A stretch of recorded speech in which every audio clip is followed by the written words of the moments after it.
श्री गणेशाय नमः। प्रहलाद जी कहते प्रभु दीजिए मुझे तो आपका संग दीजिए,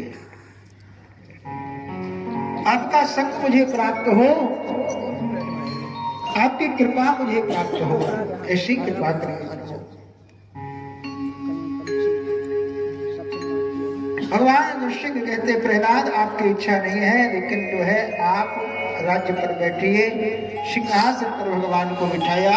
देखो राजा को पहले नृपासन कहा जाता है, आसन पर राजा बैठे नृपासन, जैसे जब से भगवान नृसिंह विराजमान हुए उसको सिंहासन कहा जाने लगा। भगवान नरसिंह का स्थान है।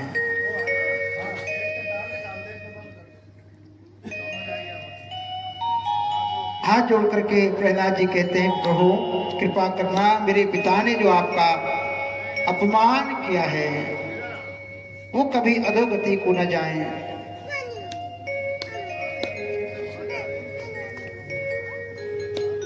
भगवान कहते हैं त्रिसप्तभी पिता भूतः पितृ भी सहते नगा। प्रहलाद जैसा पुत्र यहाँ हो जाए 7 पीढ़ियां जो है तर जाती हैं। सुखदेव स्वामी कहते राजन भगवान अपने भक्त की रक्षा करते हैं, चाहे उन्हें कोई भी रूप क्यों ना धारण करना पड़े। एक बार भगवान गज की रक्षा करने के लिए हरि रूप धारण किया है। गज जो है ना भगवान से प्रार्थना करता है प्रभु आप रक्षा करिए रक्षा करिए, तो भगवान जो है हरि रूप धारण करके आए और ग्रह से रक्षा करके कि आसीद गिरिवरो राजन त्रिकूट इति विश्रुतः क्षीरोदेनावृतः श्रीमान् योजनायतमोक्षितः। एक त्रिकूट नाम का पर्वत था, उस पर एक गजराज निवास करते हैं। एक गजराज उस पर रहते अपने परिवार के साथ, अनेकों पत्नियां हैं, पुत्र आदि संतान हैं। ध्यान देना, कल भी मैंने कथा में कहा था ये कथा केवल राजा और रानी को लेकर के नहीं है, कोई महाराज महारानी को लेकर के नहीं है। ये कथा प्रत्येक जीव की कथा है। ये हाथी जो है ना कोई और नहीं, प्रत्येक जीव ही हाथी है जो केवल और केवल मदमस्त हुआ पड़ा है अभिमान में। प्रत्येक जीव ही ऐसा है। और ये अनेकों पत्नियां हैं ना, ये कोई पत्नी इसकी वृत्तियां हैं, कभी ये कभी ये कभी वो कभी ये जो सोचता रहता है ना, यही इसकी पत्नियां हैं। ये जो कामना है ना यही संतान आदि है। इन्हीं में कामनाओं में वृत्तियों में फंसे फंसे फंसे फंसे एक दिन इसका पैर ग्रह पकड़ लेता है, यानी काल पकड़ लेता है। तब भी ये कामनाओं को सोचता रहता है। जैसे गजराज है ना, आया देखा जल पीने लगा तो ग्रह ने जो है पैर पकड़ लिया। अब ग्रह जो है जल का जंतु है, मगर को ग्रह संस्कृत में कहते पकड़ लिया। और हाथी जो है थल का जंतु है, इसलिए उसका ज्यादा बल है। धीरे धीरे धीरे धीरे करके अंदर ले गया। बहुत समय हो गया युद्ध करते करते, हम भी सब युद्ध करते रहते हैं ना, काल से अनेक प्रकार से हम युद्ध करते ही रहते हैं। ऐसे ये भी युद्ध कर रहा है, लेकिन विजय काल की ही होती है। भगवत आश्रय न लिया जाए तो काल एक दिन ग्रस ही जाता है। सबको पुकारता है रक्षा करिए रक्षा करिए रक्षा करिए, लेकिन कोई नहीं कर पाता रक्षा। क्या देखा, अब कोई मेरी रक्षा करने वाला नहीं है। सब कामनाओं को छोड़ दो तो परमात्मा मेरी रक्षा कर सकते हैं। तो एक पुष्प था, सूंड में पुष्प उठाया, भगवान को समर्पित किया। रक्षताम रक्षताम रक्षताम, भगवान से रक्षा की पुकार लगाई, दौड़ पड़े भगवान। भगवान दौड़ करके उसके कहते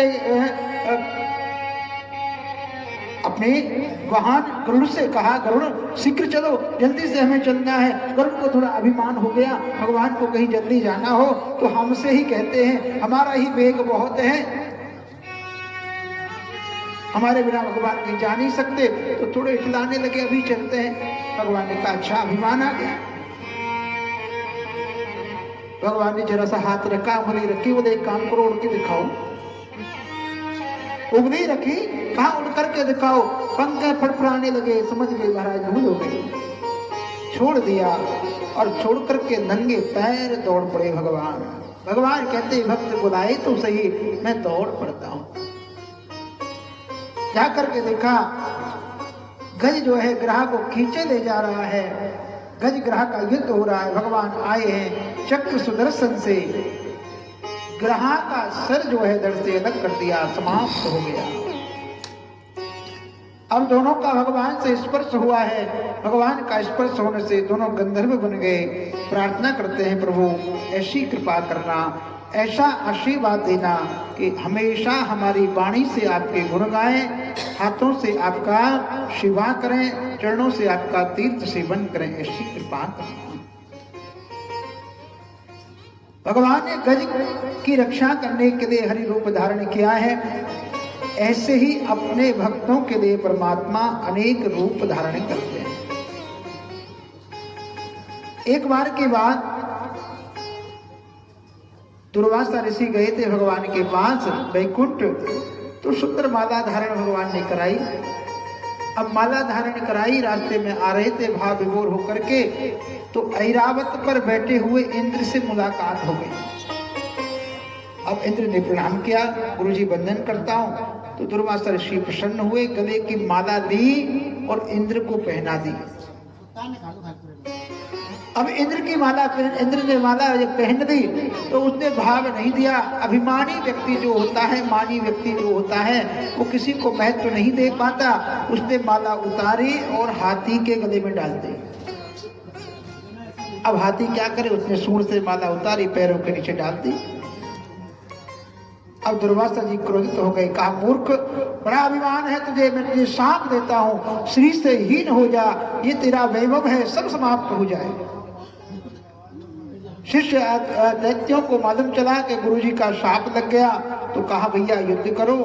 युद्ध होने लगा है, युद्ध में जो है देवता परास्त हो गए। गुरु का, भगवान का अपमान हुआ तो देवता परास्त हो गए। अब तुम्हारा देवता मारे मारे डोल रहे हैं कंदराओं में, गुफाओं में, लेकिन माँ को कैसे सहन होगा? माँ जो है कैसे सहन कर सकती है? एक दिन माँ उदास बैठी थी, तभी आए, बोले क्या किया, क्या हुआ?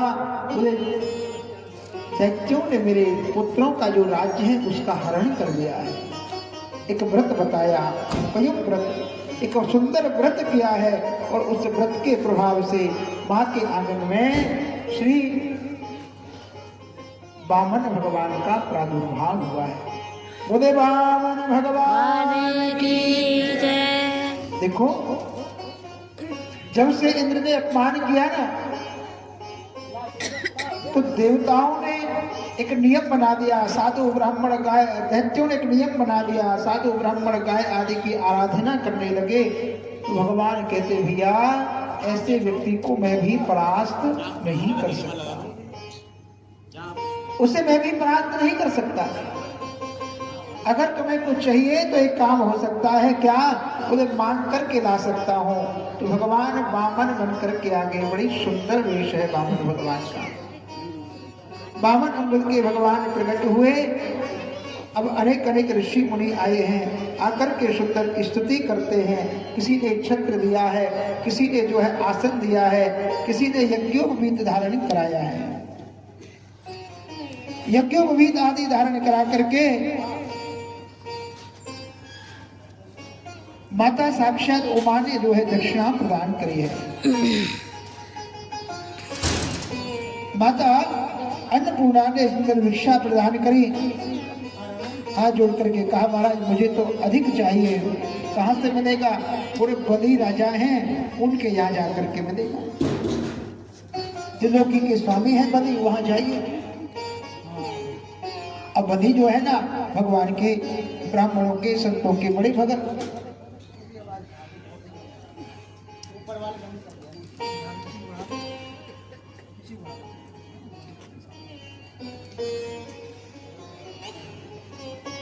बलि राजा के यहाँ जाओ, वही हमें कुछ प्रदान कर सकते हैं। अब वामन भगवान महाराज बलि राजा के यहाँ चल पड़े। बलि भगवान का बड़ा भगत है, दैत्य है, लेकिन जब से त्रिलोकी का राजा हुआ है ना, तब से भगवान की बड़ी भक्ति करता है। कोई साधु, कोई महात्मा आ जाए, बहुत स्वागत सम्मान करे। यज्ञ में दीक्षित होकर के बैठे, तभी जो है एक सेवक आया, बोले महाराज यज्ञ में कोई ब्राह्मण आए हैं, तोड़ा तोड़ा गया, चरणों में प्रणाम करता है, वंदन करता है।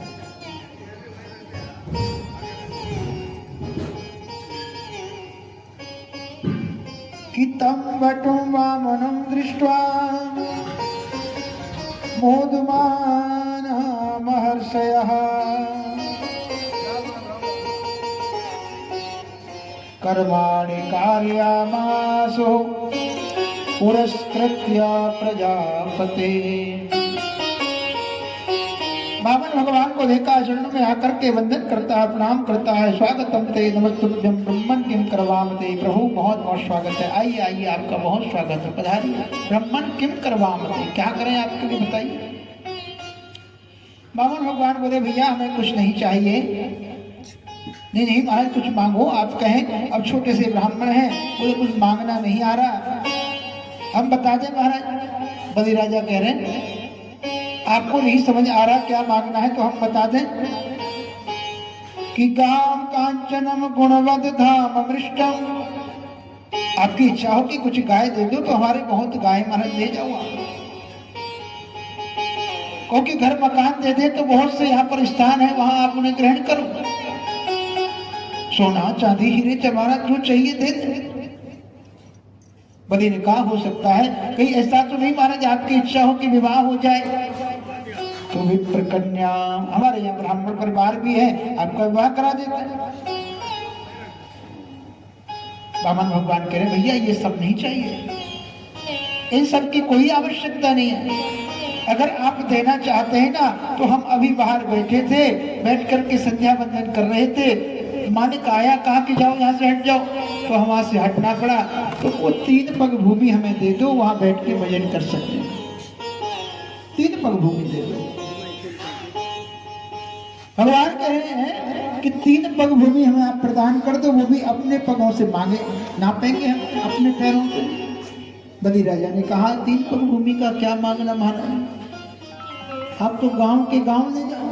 वो नहीं ज्यादा नहीं चाहिए, देना हो तो दो, नहीं तो हम चले।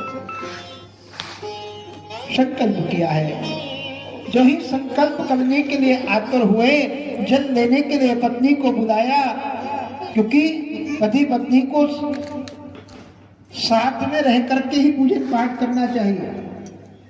कोई संकल्प पूजा करें, पत्नी साथ में ना हो तो पूर्ण फल उसका नहीं होता। तो पत्नी को बुलाया और बुला करके जो ही हाथ लगाया, जल जो है देने के लिए तैयार हुए संकल्प के लिए, तो तभी शुक्राचार्य जी बलि के जो गुरु है ना वो आ गए। कहा बलि राजा ये क्या कर रहा है?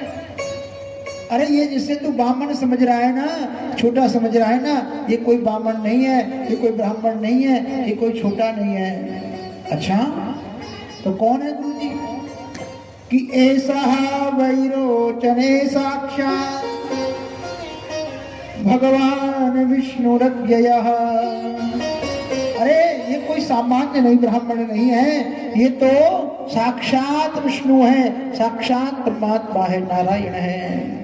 बलि राजा ने कहा महाराज ये तो और बड़ी अच्छी बात है? मैंने तो सुना था दाता एक राम भिखारी सारी दुनिया। मैंने सुना था दाता एक राम भिखारी सारी दुनिया, आज वही राम मेरे यहाँ मांगने आ गया, इससे बड़ा सौभाग्य और क्या होगा। गुरुजी क्या करो, मैंने तो बोल दिया है कि मैं तुम्हें दे दूंगा। बोले कोई बात नहीं, झूठ बोल दे, नीति की बात बताई। देखो शास्त्रों में आता है राजा, कुछ जगह झूठ बोल दी जाए ना तो झूठ को झूठ नहीं माना जाता। श्रीसु धन चा वित्यर्थे प्राण संकटे, प्राणों पर संकट आ रहा हो, कोई मारने के लिए आया हो, क्यों जी आप कन्हैया पंडित जी हो? नहीं नहीं मैं नहीं हूं, मैं नहीं हूं, झूठ बोल, कोई अपराध नहीं। वित्यर्थे प्राण संकट, कोई चोरी करने आया है, सारा कुछ जो है लेना चाह रहा है, तो आपका है जी, नहीं मेरा नहीं है, किसी का, तो कोई अपराध नहीं लगता। कोई विवाह आदि कराना है, थोड़ा बहुत बोलना पड़े, आजकल लंबाई ऊंचाई जैसे क्या क्या देखते हैं, थोड़ा बहुत कहने पड़े ठीक है, तो भी झूठ नहीं। हंसी मजाक कर रहे हो तो झूठ बोल दे, हाँ, तो भी उस झूठ को झूठ नहीं माना जाता। राजा सारी वृत्ति तेरा सारा धन छीन लेंगे, झूठ बोल दे। कहा गुरुजी आज मैं झूठ बोलने वाला नहीं हूं, मैं तो दे ही दूंगा। शुक्राचार्य जी ने कहा ऐसे नहीं मानेगा, है? अब एक पंडित जी हो और दूसरे पंडित जी वहीं यजमान के यहाँ आ जाए, तो पहले पंडित जी सोचे कि कहीं ना कहीं यजमान तुम्हारे को सारा न ले जाए। शुक्राचार्य यही सोच रहे हैं। बोले जब ऐसा करूं, फिर ये ऐसे मान नहीं रहा, जब नहीं आएगा, संकल्प नहीं होगा तो ये दे भी नहीं पाएगा, इसलिए झाड़ी में बैठ गए। जद की जो झाड़ी थी उसी में बैठ गए। अब जद ही नहीं आवे, अब जद नहीं आ रहा तो भगवान ने कहा अभी देखते हैं। कुशा का आसन लगा हुआ था, एक दिन का निकाला, जो झाड़ी में डाला कि आंख में जाकर के लग गया महाराज। 2 आंख थी वो एक ही रह गई। मानो कहना चाह रहे भैया, अब देखो शुक्राचार्य जी न दे रहे न ले रहे, न देना न लेना, लेकिन बीच में अपनी आंख वैसे ही फुड़वा ली। भाव से कहिए राधे राधे। हाँ, कई लोगों को करना कुछ नहीं होता, कहना कुछ नहीं होता, न आदान न प्रदान न व्यवस्था न कुछ, लेकिन फिर भी बीच में अपयश के भाग ही बन जाते हैं। ऐसा ना हो। संकल्प किया है, संकल्प कहा 3 पग भूमि में तुम्हें प्रदान करूंगा।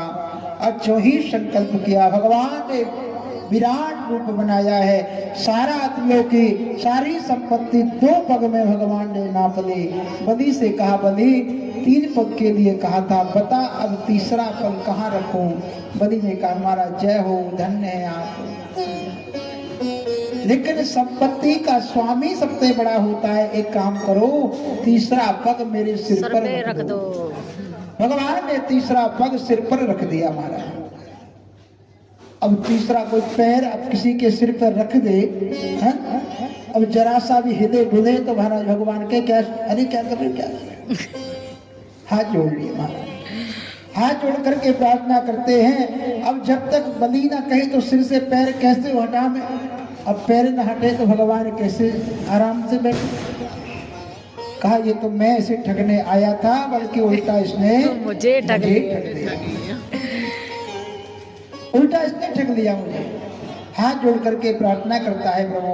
भगवान ने कहा वरदान मांगो। बोले महाराज ज्यादा कुछ नहीं मांगना, एक काम करो, इतनी कृपा करना जहां भी मैं रहूं आते जाते आपका दर्शन होता रहे। भगवान बोले दर्शन होता रहे? तुम कहीं जाओ और आओ तो दर्शन हो, मतलब द्वारपाल बन जाए? द्वार पर रहेंगे तो ही तो दर्शन होगा, घर से निकले तो दर्शन, आए तो दर्शन। बोले तुम द्वारपाल बनो कि महाराज ये तो पता नहीं, लेकिन आपका दर्शन होता रहे। भगवान को द्वारपाल बना दिया, द्वारपाल बना दिया। बलि राजा ने भगवान को द्वारपाल बना दिया है। अब बड़े दिन हो गए, लक्ष्मी मैया बोली कहाँ गए हमारे प्रभु? नारद जी ने बताया, बोले वहाँ नौकरी लग गई भगवान की, प्रमोशन हो गया। दौड़ी दौड़ी आई, बलि को भाई बनाया है, रक्षाबंधन किया है। दक्षिणा दक्षिणा दो, दक्षिणा दो। बहनों को बड़ी चिंता रहती है, रहती नहीं रहती? हाँ भैया से कोई दक्षिणा देंगे, मोटी पार्टी है भैया, बड़ी दक्षिणा। तो बोलो भैया दक्षिणा दो, हमने राखी बांधी है, कोई दक्षिणा दो। प्रसन्नता का विषय है भाई बहन का बड़ा। ये दक्षिणा कोई आधार प्रदान नहीं है, कोई आधार नहीं है, लेकिन ये मनोरंजन का विषय है। लेकिन गई है, कहा कि दक्षिणा तो ये राखी बांधी है, बोले मांग क्या चाहिए, कुछ ज्यादा कुछ नहीं चाहिए, ये द्वारपाल दे दे, ये द्वारपाल ले जाओ। तो द्वारपाल को लेकर के गई है, तभी से रक्षाबंधन जो है भाई के बहन राखी बांधते हैं। तो इस प्रकार भगवान ने वामन रूप धारण किया है, अनेक अनेक लीलाएं परमात्मा ने की हैं। आज देखो चतुर्थ दिवस है कन्हैया जी आगे। और कथा का चतुर्थ दिवस श्री कृष्ण जन्मोत्सव भाव से हम सब लोग मनाते हैं। अनेक अनेक भगवान की कथाएं, समुद्र मंथन भगवान ने कराया, मोहिनी रूप धारण किया है। देखो समुद्र मंथन जब भगवान ने कराया ना, तो कई रूप भगवान ने धारण किए। कच्छप रूप धारण किया, मोहिनी बनकर के आए। समुद्र का मंथन देवता और दैत्य कर रहे हैं, अमृत निकला, दैत्य लेकर के भाग गए। देवता हाथ जोड़ के खड़े हैं, जिसके हाथ में अमृत था वो पान नहीं कर पाया, जिसका आश्रय भगवान का था उसको अमृत प्राप्त हो गया। भाव से कहिए राधे राधे। हाथ में अमृत है तो भी पान नहीं कर पाए दैत्य, लेकिन आश्रय देवताओं ने परमात्मा का लिया तो ऐसी लीला करी, ऐसी लीला करी, वो अमृत जो है देवताओं को प्राप्त हो गया। इसलिए आश्रय भगवान का, आश्रय ईश्वर का हमारे द्वारा रहेगा ना भैया, तो सहज साधन हमें प्राप्त हो जाएंगे। कई बार हम भागा दौड़ी बहुत करते रहते हैं कि ये संकट है, ये कष्ट है, ये भार है, ये लोड है, ये है, वो है, सुनते रहते हैं।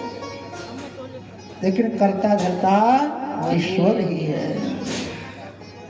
बहुत आप भार दे दीजिए, लेकिन करने वाले केवल और केवल परमात्मा है। आपने सिर पर भार रखा तो उठाना जरूर पड़ जाएगा, भार जरूर आपको सहना पड़ जाएगा, लेकिन करने वाले वही परमात्मा है। एक संत उदाहरण बता रहे थे, कोई व्यक्ति गया, एक रेलगाड़ी में यात्रा कर रहे थे, 4 लोग, बड़े बड़े पैसे वाले धनाढ्य लोग। कोई कहे भाई बड़ा भार है, यहाँ जाना वहां जाना, ऐसा करना वैसा करना, बड़ा संकट है, बड़ा कष्ट है। तो एक महात्मा जी भी वहीं जा रहे थे। अब इनको बात करते करते जब देखा सुना, तो महात्मा जी ने क्या किया, उनके पास जो एक थैला था ना, बैग, उठा के सिर पे रख दिया। तो लोगों की दृष्टि पड़ी, पूछा बाबा ये क्या कर रहे हो आप? अरे बोल भैया कर कुछ नहीं रहा, मैं ये कर रहा हूँ कि अब देखो ये गाड़ी है, इतना वजन है इसमें, आप लोग हैं, हम सब लोग बैठे हैं, अब ये भार इसको बहुत ज्यादा ना हो जाए, इसलिए मैंने इसको उठा के सिर पे रख दिया, थोड़ी तो कमी आएगी भार में। हाँ? उठाया सिर पे रख दिया, कुछ कमी आएगी, कुछ वजन कम होगा। लोग मुस्कुराने लगे, बाबा पागल ही है? किसी ने टिकट करा दी और बैठ करके आ गया, से पता ही नहीं है। अरे भले आदमी सिर पे रख लो चाहे नीचे रख लो, भार तो लगना ही है। आप सिर पे रख लोगे, यहाँ बैठे रहोगे तो भी भार तो इस गाड़ी को ही लगना है। संत ने उतारा, कहा यही मैं आपसे कहना चाहता हूँ, इतनी देर से आप इसे लटकाए फिर रहे हो ना, ये भार को उतार के रख दो भैया, ये तो अपने आप गंतव्य पर ले जाएगी।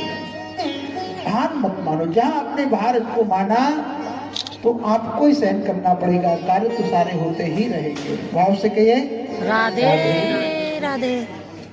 आश्रय किया तो देवताओं को गया हुआ अमृत प्राप्त हो गया, और भगवत विमुख थे तो प्राप्त हुआ अमृत भी पान नहीं कर पाए। बड़ा सुंदर चंद्रवंश और सूर्यवंश का वर्णन किया है सुखदेव स्वामी ने।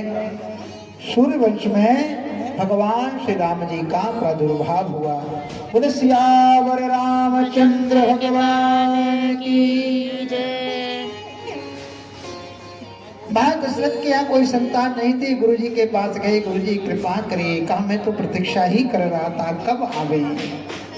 धरो धीर हो यही सुतचारी, एक नहीं दो नहीं 4 पुत्र होंगे। यज्ञ किया है, पुत्रेष्ठ यज्ञ, पंडित जी को बुलाया है। जो ही पूर्ण आहुति दी है, अग्निदेव प्रकट हुए, चरु यानी खीर का पात्र दे करके और अंतर्धान हो गए। बोले अग्नि नारायण भगवान की जय।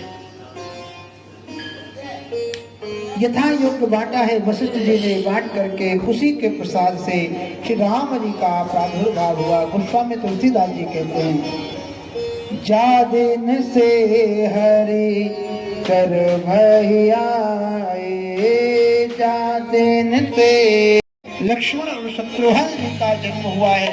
एक दो नहीं 4 पुत्रों का जन्म हुआ, दिव्य आनंद हुआ है। बोलिए भरत जी महाराज की जय, श्री दक्षिणलाल की जय, श्री शत्रुघ्न जी महाराज की जय। बड़ी सुंदर दिव्य लीलाओं का वर्णन किया। राम जी की कथा भागवत में बहुत सूक्ष्म में आती है, इसलिए मन कहना चाहते हैं जब तक कृष्ण और राम की मर्यादाओं को नहीं जाना तो कृष्ण लीला में भ्रम हो सकता है। आपने राम की मर्यादाओं को न सुना न समझा, उनको ग्रहण न किया तो आपको लगेगा कि कृष्ण ने इस प्रकार लीलाएं क्यों की, क्योंकि राम जो है वो मर्यादा पुरुषोत्तम है और कृष्ण जो है वो लीला पुरुषोत्तम है।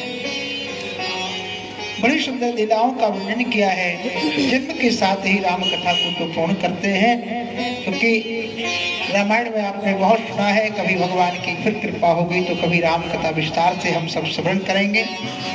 कृष्ण जन्म का बड़ा सुंदर आज चतुर्थ दिवस है, उत्सव धूमधाम से हम सब लोग मनाएंगे। आइए पहले भगवान का स्वागत करें कि भगवान आप हमें दर्शन दीजिएगा, उसके बाद कथा का श्रवण करेंगे। स्वागतम कृष्णा शरणागतम कृष्णा, स्वागतम कृष्णा शरणागतम कृष्णा, स्वागतम कृष्णा शरणागतम कृष्णा,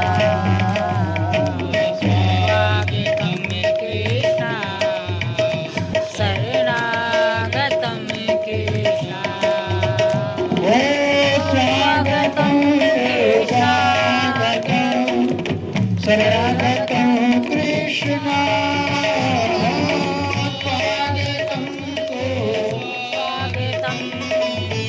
स्वागतम कृष्णा, स्वागतम कृष्णा, स्वागतम कृष्णा शरणागतम कृष्णा।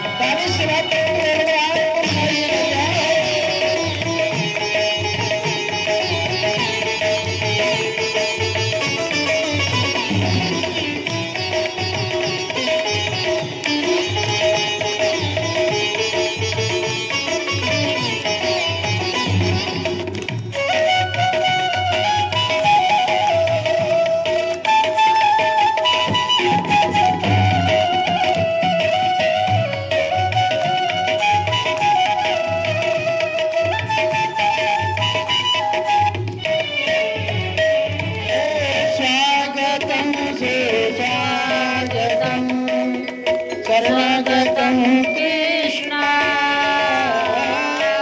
स्वागतम श्री स्वागतम स्वागतम कृष्णा,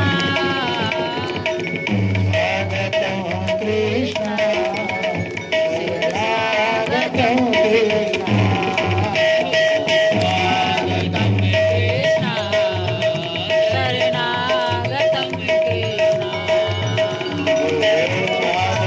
कृष्णा शरणागतम कृष्णा,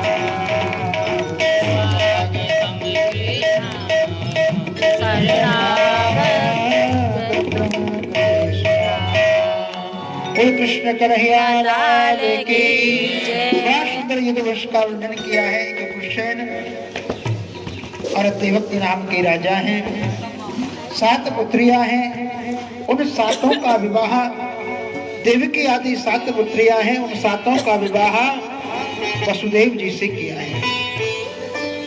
देवकी जो है ना कंस के उग्रसेन का जो पुत्र है, कंस उसकी अत्यंत प्रिय बहन है। वसुदेव जी के साथ उसका विवाह किया। इतना लाड़ द्वार में आ गया कि बहन के विवाह में इतना प्रसन्न हुआ कि अपने हाथ से ही रथ चला करके बहन को विदा कर रहा है।